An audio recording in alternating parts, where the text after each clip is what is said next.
I'm just having a look. Having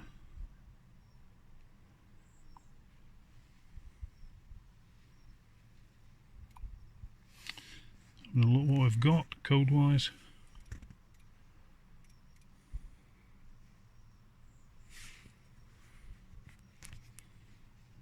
Okay, it's a 2008 Fiesta, so it's kind of old, not highly technical.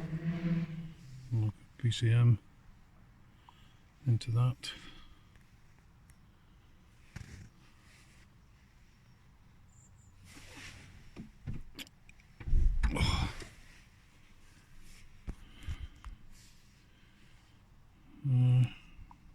Read codes.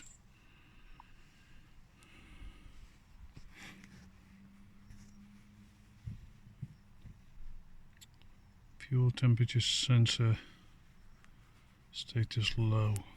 Okay, we'll look at that. Okay,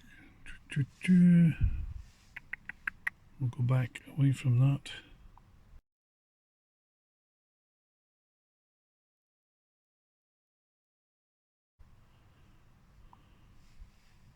And we'll do some data.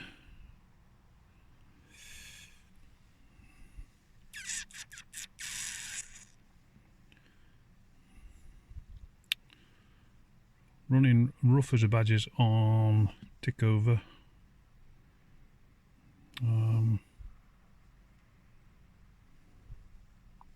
Look, map. That's airflow.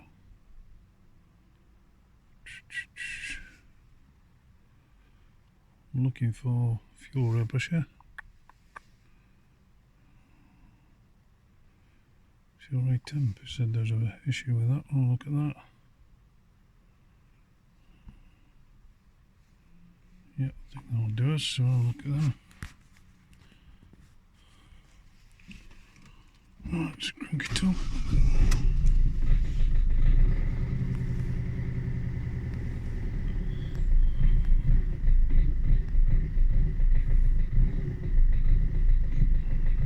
You can probably hear it on the from the camera.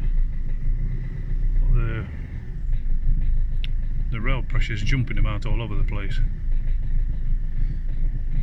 I'd expect a little bit of fluctuation, but barely hold the camera still. It's so apologies for the shaking. I sat in the driver's seat and it could rock you to sleep. So obviously there's a discrepancy with the fuel rail temperature sensor, because it's certainly not 21 degrees. It's about, I don't know, 6 or 7 degrees maybe.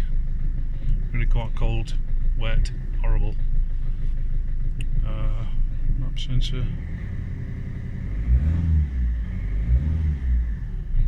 Responding to the revs nicely.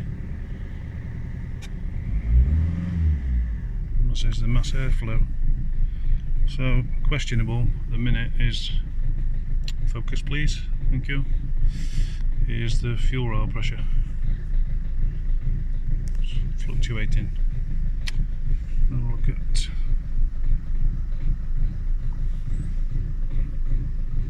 graph.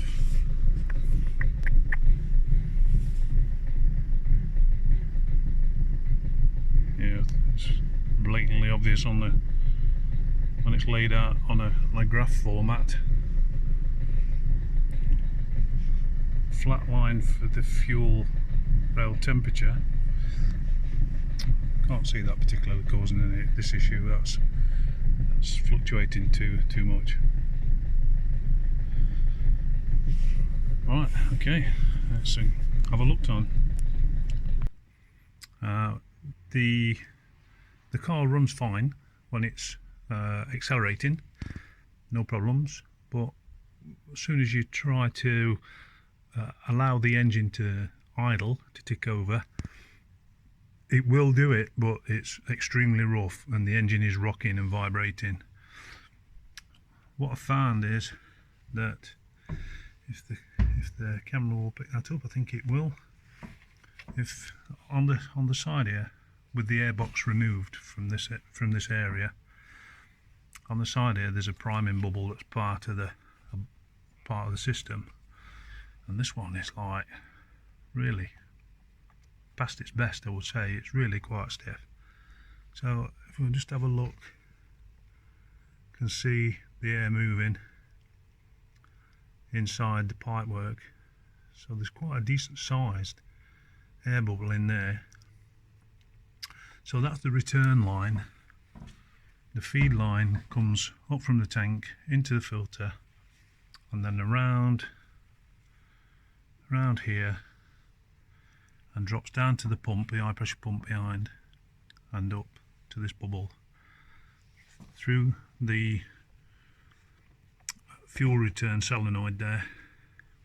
We are getting fuel return, so I disconnected here, and with this side of the pipe into a container, we're getting a good flow of return fuel.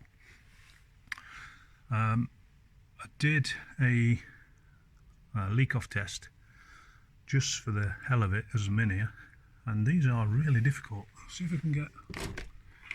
These are really awkward to get to. If you can see the pipes are daisy chained from there. You can just see the light on that from that number 1 injector, and they literally loop through. If you can see down there, one in, one out, daisy chained all together until it goes into the very last one, and then comes up here, and this is the return back down to the fuel return manifold there, solenoid, even, whichever. So did that, and the injectors were pretty much even. It accelerates fine, as I said before. So conclusion is I can't find a leak on it. So I think the plan is to order some new fuel lines in the region sort of £50–60, and hopefully that will cure it. There are some signs, if I can just get this light to stay, there are some signs of abrasion, but it's on the return side. A couple of signs where the airbox has been rubbing. It had also been rubbing on here. This has got this little slot to sit into, and it had been left outside, so the airbox was squashing it against that. But that's not the problem. We've just got a bit of cleaning up to do to get the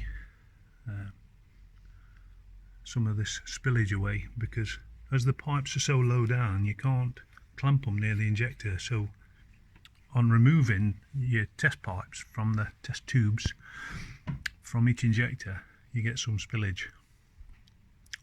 Crap design, really is an awful kind of engine layout.